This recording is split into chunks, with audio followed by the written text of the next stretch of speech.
Kita juga mengembangkan berbagai macam media pembelajaran berbasis digital ya. Salah satunya kebanyakan sih LKPD ya. Contohnya ini ada versi offline-nya dan ada versi online. Green chemistry sebetulnya adalah alat. Jadi green chemistry itu ada 12 prinsip yang harus seorang kimiawan terapkan dalam hal kegiatan baik eksperimen dan sebagainya ya, supaya meminimalisir terjadinya resiko baik terhadap manusianya sendiri, baik terhadap kesehatan lingkungan dan masyarakat tentunya. Kalau dibilang konsep green and sustainable chemistry itu adalah bagaimana kita memenuhi kebutuhan secara kimia ya, kebutuhan saat ini, tapi juga kita memperhatikan kebutuhan yang akan datang. Ya.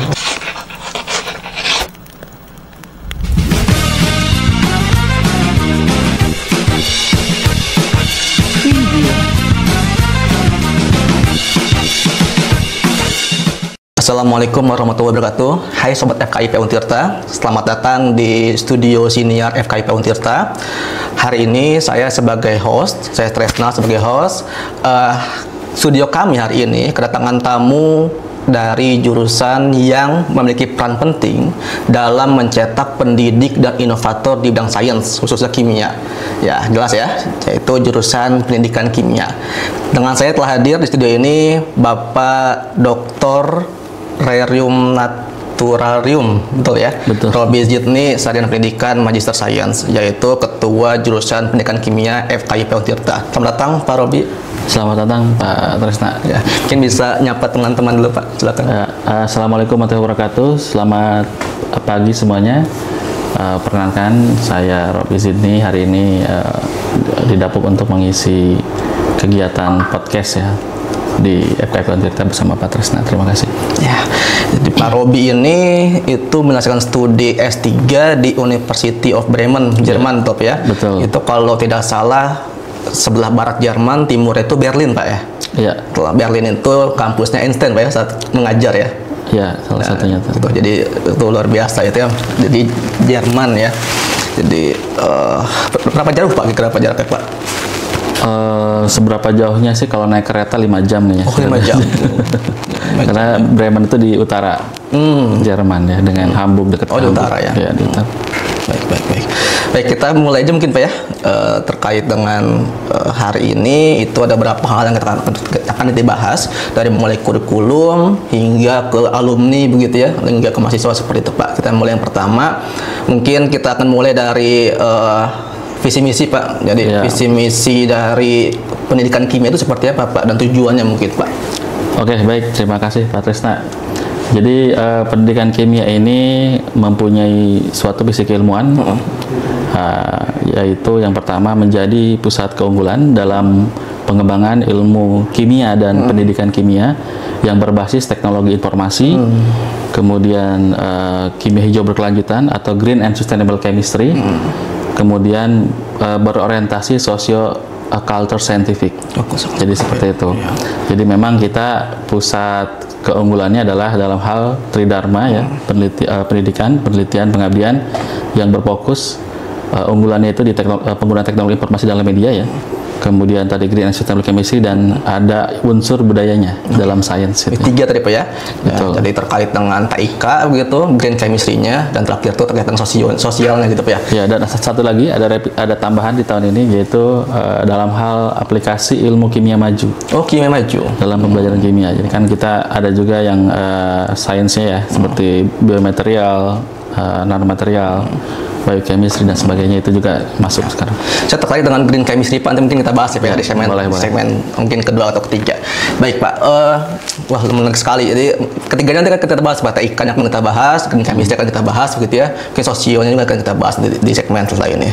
Nah, selanjutnya mungkin terkait dengan tujuan Pak, kimia ini tahun berapa Pak berdirinya Pak? Pendidikan kimia ini berdiri tahun 2014 ya, bersama sekitar 18 jurusan waktu itu ya. Dan saya juga termasuk yang pionir ya. Jadi, di awal Pak ya? Waktu dulu ada 6 orang dosen yang menjadi pionir, dan alhamdulillah sekarang sudah akreditasinya unggul. Oh, luar biasa. Baru 10 tahun, 11 tahun Pak ya, sudah unggul ya, luar biasa. Mungkin begini yang ketanyakan Pak, 10 tahun sudah unggul, nah barangkali ada nggak dalam 10 tahun ke depan, 20 tahun ke depan, harapan yang hendak dicapai begitu Pak, yang lebih itu gitu seperti apa? Oke, tentunya untuk harapan ke depannya kita tidak hanya ingin pendidikan kimia itu jago kandang ya. Betul. Artinya mahasiswa dan dosen juga perlu wawasan internasional. Dan kedepannya mungkin dalam waktu kurun 5 tahun ke depan ya diharapkan kita mempunyai akreditasi internasional.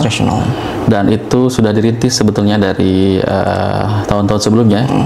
Yang mana kita juga mendapatkan hibah internasional. Kita juga mengundang pemateri internasional dan saya juga pernah diundang keluar ya untuk sebagai pembicara dan sebagainya. Dan terakhir kita juga ada proyek perkuliahan online kolaboratif dengan Amerika. Dan sedang berlangsung Pak, sudah berlangsung 2 semester. 2 semester. Alhamdulillah gitu ya. Dalam program COIL namanya, kolaboratif online international learning. Menurut Jerman tadi Pak ya? Ini dengan Amerika. Amerika, oke. Kerjasamanya ya. Kalau dengan Jerman kebetulan ini ada posternya ya. Ini namanya Project PRESS, itu Promoting Relevant Education in Science for Sustainability. Ini tujuannya adalah untuk mengajarkan calon guru terkait dengan tadi sustainability, green and sustainable chemistry ya, bagaimana mereka bisa mengajarkan lagi kepada nanti murid-murid atau siswa-siswanya di masa yang akan datang. Berarti kalau ini sedang Pak ya, seperti ini ya? Ini sedang berjalan ya. Ini tahun terakhir kebetulan nih. Dengan Asia dan Eropa Pak ya, Jerman tadi ya? Betul. Luar biasa.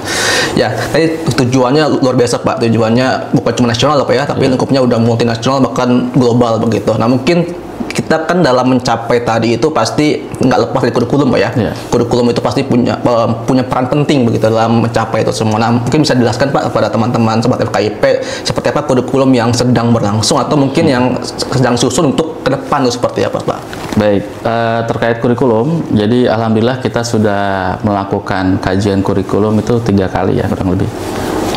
Kurikulum di tahun 2019, kemudian 2014, 2019 dan 2022 kemarin. Terakhir 2022. Ya, dan sekarang sedang ada revisi kurikulum untuk kurikulum 2025. Pendidikan kimia sendiri sejalan dengan visi keilmuannya. Jadi kita terdapat sebetulnya 2 body of knowledge ya, karena kita belajar ilmu pendidikannya dan belajar ilmu saintifiknya, ilmu kimianya. Ya. Seorang guru kan harus pintar kimianya dan juga pintar cara mengajarkan kimianya. Selain itu, kekhasannya juga, selain belajar ilmu pendidikan dan kimianya, kita juga ada kekhasan yang berbeda dibandingkan dengan prodi-prodi pendidikan kimia di universitas lain ya. Apa itu Pak? Salah satunya kita ada mata kuliah PRESS ini kebetulan. Oh ini mata kuliah Pak ya? Ya, jadi mata kuliah pengembangan ya. Jadi mahasiswa yang belajar terkait dengan green and sustainable chemistry. Kemudian tadi ada culture-nya, itu ada mata kuliah namanya etnokimia. Etnokimia, bagaimana ya, etnoscience ya. Jadi bagaimana kita belajar sains dari pengetahuan tradisional. Misalkan jamu mempunyai khasiat. Secara kimiawi dibahasnya seperti apa sih? Tapi kita juga jangan lupa filosofinya. Jamu seperti apa, budayanya dari mana, kenapa orang Indonesia suka jamu dan sebagainya. Termasuk saya juga banyak penelitian terkait dengan masyarakat tradisional di Baduy. Oh, local wisdom sana Pak? Ya, salah satunya di local wisdom itu terintegrasi dalam mata kuliah itu. Seperti itu. Wajib Pak atau seperti pilihan ini untuk mata kuliah kekhususan itu pilihan sifatnya ya. Tapi untuk mata kuliah juga ada satu lagi mata kuliah inovasi pendidikan kimia berkelanjutan. Nah itu mata kuliah wajib yang harus diambil oleh mahasiswa pendidikan kimia. Baik Pak, mungkin lanjutan begini Pak. Seringkali orang untuk di universitas itu lebih menekankan di pengetahuan Pak ya. Nah bagaimana memastikan mahasiswa pendidikan kimia ini selain paham konsepnya, pasti yang paham konsep pasti, tapi bagaimana juga mereka punya kemampuan praktis yang itu dibutuhkan, yang akan mereka pakai di dunia kerja. Baik. Jadi alhamdulillah pendidikan kimia ini tadi ya, kimia itu tidak hanya ilmu pengetahuan teori ya, tapi juga kita harus belajar terkait dengan praktik pendidikan kimia di lab maupun di industri. Pendidikan kimia itu memang pada otonologi selain itu ada juga mata kuliah praktikum yang khusus dilakukan di lab ya. Dan kita juga alhamdulillah bisa menggunakan fasilitas lab yang sekarang sudah canggih ya, yang ada di Lab Terpadu Sindang Sari. Ya. Jadi mahasiswa bisa melihat alat-alat canggih terkini yang digunakan dalam analisis kimia ya yang ada di lab. Dan dari pengalaman kita, alhamdulillah lulusan ini beragam ya, meskipun memang sesuai dengan profil ya. Kita profil lulusannya itu yang terutama pendidik ya, bagaimana menjadi calon guru kimia. Yang kedua asisten peneliti, dan sudah ada yang bekerja di BRIN sebagai asisten peneliti ya. Kalau sebagian besar memang guru ya atau calon guru ya.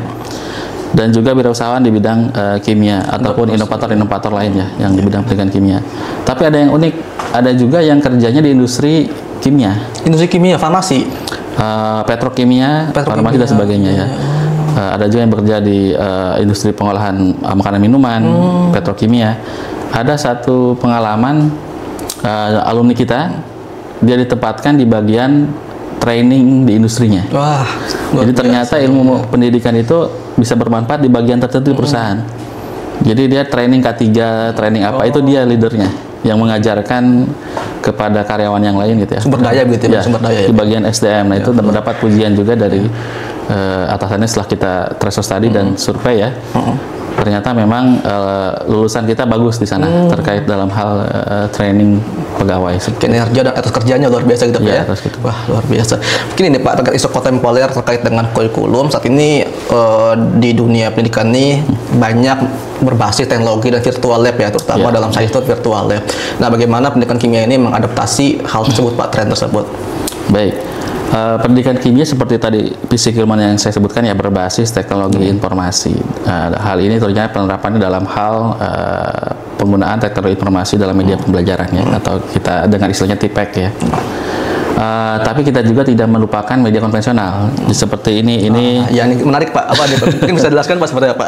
Jadi ini adalah salah satu karya siswa dalam Project Press sebetulnya ya. Oh, masih project ya, terkait Project Press dan kimia lingkungan kalau tidak salah. Jadi alhamdulillah di mata kuliah ini di setengah semester pertama itu kita teori dan sebagainya. Kemudian setengah semester keduanya kita ajak mahasiswa untuk melaksanakan project base ya. Nah, ini salah satu karyanya, ini namanya medianya tahu tempe. Tahu tempe, wah biasa menarik Pak. Apa itu Pak? Mungkin kepanjangannya Pak. Setelah saya tanya, tahu tempe itu ternyata adalah tabel pengetahuan dan tabel periodik. Jadi seperti bisa dilihat ya, kayak semacam sempoknya lah ya. Ini untuk mengajarkan konsep terkait dengan struktur atom ya dalam hal tabel periodik. Jadi salah satu karyanya. Nah, selain ini juga kita juga mengembangkan berbagai macam media pembelajaran berbasis digital ya. Salah satunya kebanyakan sih LKPD ya. Contohnya ini ada versi offline-nya dan ada versi online-nya. Ini yang buat mahasiswa Pak atau dari dosen? Mahasiswa dibimbing oleh dosen. Oh, mahasiswa dibimbing oleh dosen. Ini judulnya juga sesuai dengan Fisik Ilmuwan, Green Chemistry, kimia hijau ya. Betul. Jadi memang topik riset dan semuanya itu ke arah sini. Ini juga ada versi digitalnya. Kemudian kita juga punya kayak semacam aplikasi Android, berbasis Android ya. Salah satu bimbingan saya itu namanya Vinka, dia mengembangkan namanya aplikasi Nano World Map. Seperti apa itu Pak? Jadi Nano World Map itu adalah suatu aplikasi pembelajaran untuk mempelajari materi nanoteknologi. Ya, seperti yang kita tahu ya, nanoteknologi berkembang pesat kan ya. Nah, bagaimana siswa bisa belajar dengan fun menggunakan HP-nya sendiri gitu ya. Dan itu nanti akan dipatenkan. Itu berisi nanoteknologi tapi belajarnya nggak membosankan. Nanti mungkin bisa dicek videonya ya, saya lampirkan. Di dalamnya itu kita belajar seperti melihat mind map. Oh, ada mind mapnya. Jadi di aplikasi itu ada mind mapnya. Nah, tiap konsep bisa kita klik tuh. Ada aplikasinya, ada videonya, bagaimana penerapan teknologi, secara molekulernya seperti apa. Nah, itu diterangkan dengan cara yang sederhana. Ada kuisnya juga yang pasti bisa digunakan untuk pembelajaran ya. Untuk virtual lab-nya seperti apa? Mungkin Pak bisa jelaskan. Kalau untuk virtual lab, alhamdulillah kita ada salah satu mahasiswa yang mengembangkan aplikasi berbasis VR ya. Oh, VR. Pakai apa ini? Ya, yang kacamata ya. VR itu kita kembangkan kalau tidak salah ya sebelum COVID ya itu. COVID. Ya. Jadi memang kendala COVID waktu itu kan mahasiswa sulit ya untuk mengakses lab ya. Sehingga kita buatkan secara virtual dengan menggunakan akses tadi ya kacamata seperti itu. Jadi mereka belajar teknik lab secara virtual seperti itu. Berarti itu membuat Pak ya, meng-create ya? Iya, meng-create. Bukan lagi menggunakan kayak pad gitu ya, Pak. Itu luar biasa nih. Itu create dari awal. Ya, ada nama aplikasinya saya lupa yang dari vendor Indonesia itu ya. Luar biasa. Ini saya dulu belajar ini Pak, beli mangga campur sirsak bayar rambutan gitu ya. Bayar rambutan masih ingat ya. Ini luar biasa. Ya, periodik. Oke, baik Pak. Saya tertarik tadi terkait dengan profil lulusan Pak ya. Bahwa tadi banyak selain dari edukator begitu ya, tapi juga di luar itu juga banyak. Ya, mungkin bisa lebih rinci Pak, apa saja sih posisi yang sudah diisi oleh jurusan ini, alumni-alumninya? Baik. Pertama sebagian besar ya memang kita sesuai dengan profil yang pertama ya, yaitu sebagai pendidik ya.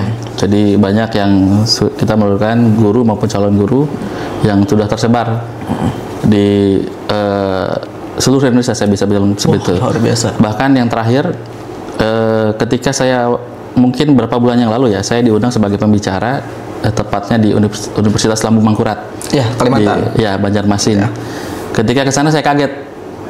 Kenapa? Ada mahasiswa saya yang sudah jadi dosen di situ. Luar biasa. Oh, di ULM itu Pak ya? Iya betul. Dia diterima tahun kemarin 2024 ya. Dia dengan saya Pak. Oh ya? Iya, saya tahun. Oh ya 2024 ya. Betul. Namanya Ibu Ayu namanya ya. Nah itu Prodi Pendidikan Kimia. Prodi Pendidikan Kimia ya. Saya tahu betul karena orangnya pintar ya dan memang berprestasi.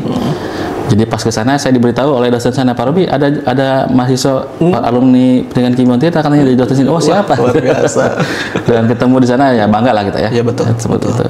Nah selain tadi guru, kemudian ada juga asisten peneliti Pak. Asisten peneliti. Nah uniknya Pendidikan Kimia itu kita ada dari dulu sebetulnya sudah ada mata kuliahnya magang industri. Magang industri. Ya jadi sebelum MBKM rame itu ya, kita udah mempelopori lah magang industri.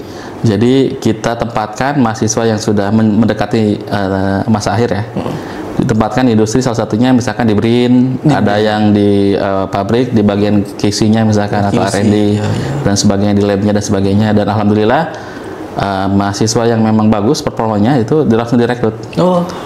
Oleh Kemudian yang terakhir itu yang di Latinusa di Cilegon itu juga sama, kesannya positif. Dan mereka mau merekrut mahasiswa kita untuk bekerja di sana ya. Jadi sebelum lulus udah ditunggu gitu Pak ya. Sudah di tag dan itu kedepannya kita mau perkuat ya. Jadi nanti mahasiswa itu ada namanya mata kuliah kolokium yang itu bisa riset bersama dengan dosen atau tadi riset bersama di dalam suatu lembaga riset atau di industri ya. Kolaborasi. Ya? Wah luar biasa. Berarti kolaborasinya bukan cuma dengan sekolah Pak ya, tapi juga dengan industri ya Pak ya. Betul dengan sekolah dan industri karena memang ternyata luas ya cakupannya. Selain itu wirausaha juga banyak ya. Dan menariknya kimia itu alhamdulillah beberapa tahun kemarin itu mendapatkan mahasiswanya ya, mendapatkan kompetensi nasional ya, yang namanya itu P2MW. Ya, bagaimana mereka daftar proposalnya, kemudian lolos didanai oleh Dikti ya kalau tidak salah ya. Salah satu produknya yang saya bimbing juga itu mahasiswa namanya Garbik. Apa itu Pak? Garbik itu singkatannya gula aren rempah kubik. Rempah kubik. Iya, jadi mereka bikin gula aren. Kalau gula aren kan gula aren biasa ya, harganya murah lah, banyak di kita juga. Tapi kita kreasikan, dibuat bentuknya kotak itu, kubik ya. Tapi ada ramuan rempahnya. Wah, berarti beraroma begitu ya? Ya, rempahnya itu. Jadi bisa diseduh dengan air hangat, dengan teh atau dengan kopi juga. Ini semacam udah paketan itu Pak ya, bukan cuma gula saja tapi ada yang lain-lainnya ya Pak. Garbik dan banyak variannya. Ya nanti bisa ditampilkan di. Luar biasa. Baik Pak, tadi dengan profil alumni yang begitu luar biasa Pak ya, tidak hanya di sekolah begitu, pasti kan ada peran jurusan begitu ya. Nah bagaimana nih jurusan ini menjembatani alumni supaya siap gitu masuk ke pasar kerja Pak? Baik. Alhamdulillah sekarang kita punya forum alumni ya, forum alumni dan ada kepengurusannya. Jadi kita berupaya bagaimana alumni ini kita berdayakan dalam hal kerjasama dan sebagainya. Dalam hal persiapan alumni tentunya kita juga bersinergi dengan himpunan mahasiswa ya. Bagaimana kita mengarahkan program-program mereka itu ke pengembangan kompetensi calon lulusannya. Jadi ya kedepannya seperti soft skill ya, kemampuan bahasa Inggris, kemampuan menulis. Oh itu sebagai dibekalkan Pak ya? Ya kita bekalkan. Kemudian kemarin juga di mata kuliah project namanya itu etika profesi, kita juga mengundang profesional. Jadi dia itu manajer R&D di perusahaan bukan Asahi Mas ya, Chandra Asri ya kalau nggak salah ya, Chandra Asri, untuk memaparkan bagaimana mahasiswa memoles CV-nya supaya bisa diterima di perusahaan gitu ya. Sampai segitunya Pak ya, luar biasa. Tips dan triknya bagaimana mereka bisa diterima wawancara dan sebagainya gitu, seperti itu. Berarti memang dipersiapkan betul-betul Pak ya. Hebat sekali. Nah, jangan takut ya sobat FKIP ya. Nanti masuk ke kimia itu sudah disiapkan nih, sebelum lulus pun sudah disiapkan, sampai CV-nya pun sudah dipikirkan gitu. Luar biasa sekali. Ini sepertinya perlu ditiru nih dengan prodi lain. Ini luar biasa sekali. Saya tertarik Pak terkait dengan green chemistry Pak. Ini perbincangan hangat di dunia pendidikan ini salah satunya kan di green chemistry Pak ya. Betul. Mungkin bisa lebih lanjut Pak dijelaskan Pak seperti apa green chemistry di prodi ini. Baik, green chemistry itu sebetulnya kajian yang sudah cukup lama ya, tapi sekarang namanya bergeser. Kalau dulu hanya green chemistry, sekarang ada green and sustainable. Ditambah sekarang Pak ya. Chemistry ya, itu konsep dari Jerman sebetulnya. Tambahannya itu. Jadi bagaimana green chemistry sebetulnya adalah alat. Jadi green chemistry itu ada 12 prinsip yang harus seorang kimiawan terapkan dalam hal kegiatan baik eksperimen dan sebagainya ya, supaya meminimalisir terjadinya resiko baik terhadap manusianya sendiri, baik terhadap kesehatan lingkungan dan masyarakat tentunya. Nah, sustainable kenapa? Harus berkelanjutan. Jadi tidak hanya menerapkan saat ini saja, tapi bagaimana kita juga berpikir di masa yang akan datang. Misalkan ini, sekarang kita mau mendesain suatu bahan kimia pestisida, tapi kita nggak boleh sembarangan. Kita harus memikirkan nantinya setelah dipakai dia bisa terurai sempurna nggak di lingkungan. Jadi kita harus berpikir ke depannya sustainable. Jadi organik berarti pestisida Pak? Ya, bisa organik atau mungkin dia didesain mudah terurai ketika terkena terpapar udara atau cahaya ya, seperti itu dalam waktu tertentu, atau dienkapsulasi misalkan supaya rilis misalkan dan terurai. Dan tentunya harus dipikirkan oleh seorang kimiawan. Jadi kalau dibilang konsep green and sustainable chemistry itu adalah bagaimana kita memenuhi kebutuhan secara kimia ya, kebutuhan saat ini, tapi juga kita memperhatikan kebutuhan yang akan datang. Seperti itu. Baik. Wah, luar biasa Pak. Ini semua tujuan keilmuannya, fisika ilmuannya sudah betul-betul Pak ya, benar-benar diterapkan ya. Kita juga bukan hanya ngomong biasa aja, di jurusan juga kita menerapkan sekarang paperless Pak. Semua paperless. Supaya menghindari limbah. Jadi skripsi itu hanya seperti ini aja sekarang. Jadi ini berupa flash disk, kartu ya, di depannya ada judul. Kalau ada media di belakangnya ada QR code-nya seperti ini. Jadi tidak numpuk lagi di jurusan. Dan lebih tidak ambil ini space ya. Jadi lebih compact dan juga tidak menimbulkan limbah kertas yang banyak ya. Nah, ini terus juga lebih jangka panjang juga Pak ya. Bentuk kertas mungkin nanti ini gitu Pak, tintanya. Baik, luar biasa Pak. Saya tadi mau lebih lanjut ke teknologi, tapi tadi sudah terlalu banyak sekali Pak, sudah luar biasa gitu, sudah lengkap sekali bahwa sudah dengan VR tadi ya, VR, terus juga luar biasa sekali teknologinya Pak. Saya tadi mungkin sepertinya nggak akan saya lebih dalam lagi terkait hal itu. Saya mau lebih ke fakta-fakta unik aja Pak ya, fakta-fakta unik dan prestasi jurusan. Nanti akan saya berikan beberapa pertanyaan singkat saja. Nanti Bapak mungkin bisa respon dengan cepat saja Pak ya, seperti itu Pak ya. Oke, apa yang membuat pendidikan kimia apa yang membuat pendidikan kimia Untirta unik dibandingkan dengan jurusan sejenis lain? Uniknya karena kita tadi jargon kita tadi green and sustainable chemistry. Disitulah salah satu keunikan, semuanya diterapkan di pendidikan, penelitian dan pengabdian. Green tadi itu ya. Green and sustainable chemistry. Sepertinya yang lain pun masih menyusun, ya berarti masih menyusun ke arah sana, tapi ini sudah diterapkan ya. Luar biasa. Jadi yang lain masih menyusun, ini sudah menerapkan. Baik, apa pencapaian terbesar jurusan ini dalam beberapa tahun terakhir? Pencapaian terbesar salah satu ini. Ini project press ini tidak sembarangan yang dapat ya. Kita di Indonesia hanya 2, Untirta dan Universitas Malang ya. Hanya 2? Hanya 2 universitas yang didapuk untuk ikut project ini. Jadi ini project 3 tahunan dimulai dari 2023 sampai 2025, dan juga ini bisa memberangkatkan kita ke Jerman, Finlandia Pak. Sudah atau akan? Sudah. Sudah berangkat. Nanti tahun ini untuk penutupannya di September di Georgia. Di Georgia. Di Georgia. Georgia. Ya. Georgia, betul. September ini Pak ya? Ya, September ini. Luar biasa. Dan Pak Robi sebagai ketuanya Pak ya? Ini, Pak, ya? Betul. Wah, luar biasa nih.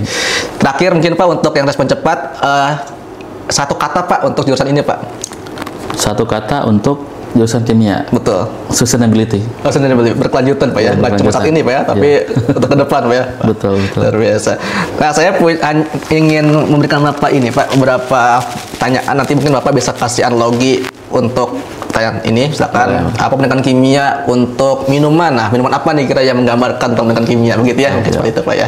Oke, supaya kita lebih ini aja, lebih santai. Kalau pendidikan kimia ini sebuah makanan Pak, kira-kira makanan apa Pak? Kalau sebuah makanan? Iya. Waduh, bingung nih.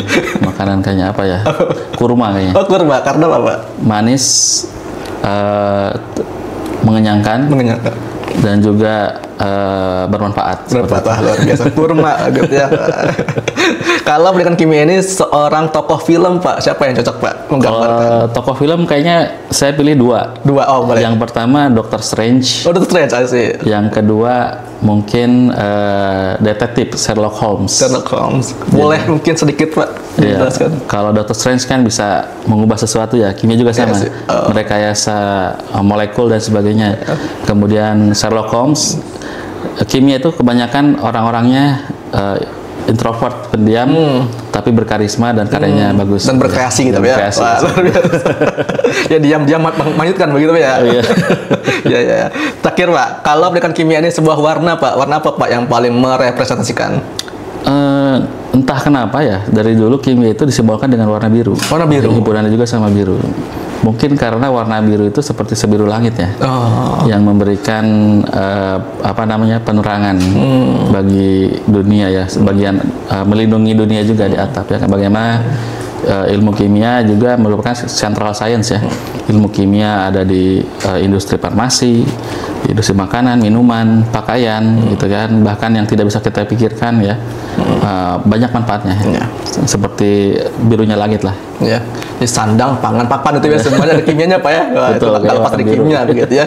Nah, sekarang masuk ke segmen mitos dan fakta Pak. Nah, kita fakta atau mitos nih ya. Kan ini yang sering ada di masyarakat. Ditanyakan di masyarakat. Oke. Nah, kira-kira mitos atau fakta semua bahan kimia itu berbahaya? Itu mitos.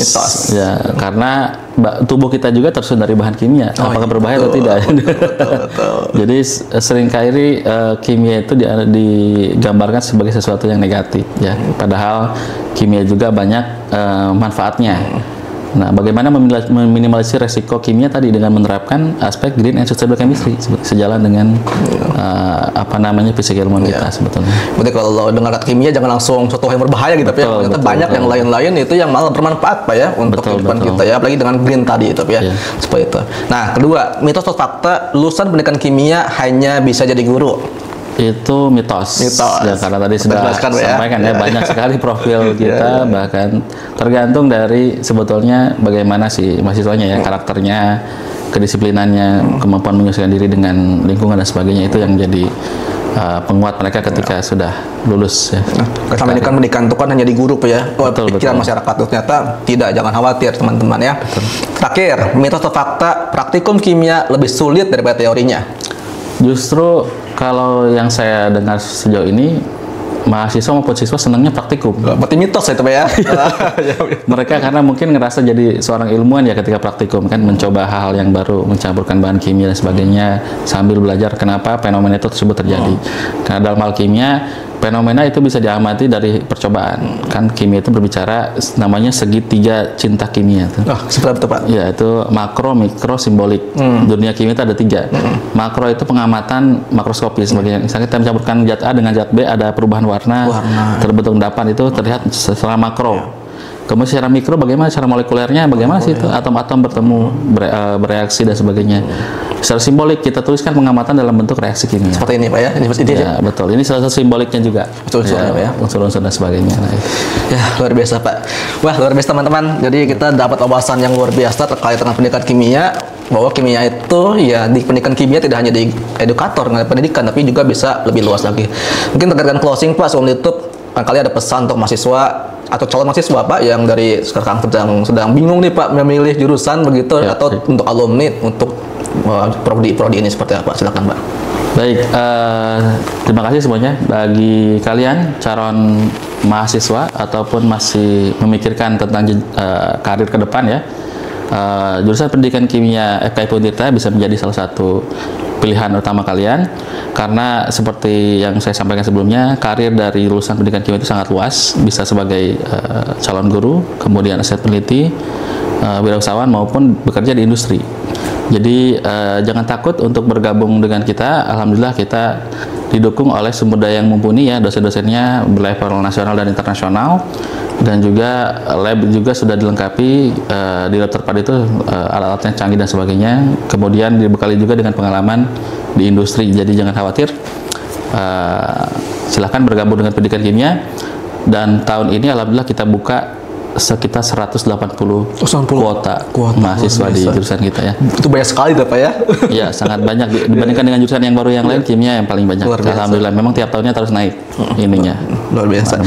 Baik, terima kasih banyak Pak Robi. Luar biasa. Sama-sama. Ini bukan hanya semoga, tapi sangat memberikan informasi dan wawasan bagi kita semua, bagi pendengar, bahwa ada pandangan baru nih terkait dengan pendidikan kimia. Selama ini hanya jadi guru kimia, ternyata luar biasa, luas sekali begitu ya. Terima kasih banyak Pak Robi atas wawasannya. Terima kasih juga untuk teman-teman Sobat FKIP sudah menonton. Jangan lupa nantikan episode selanjutnya.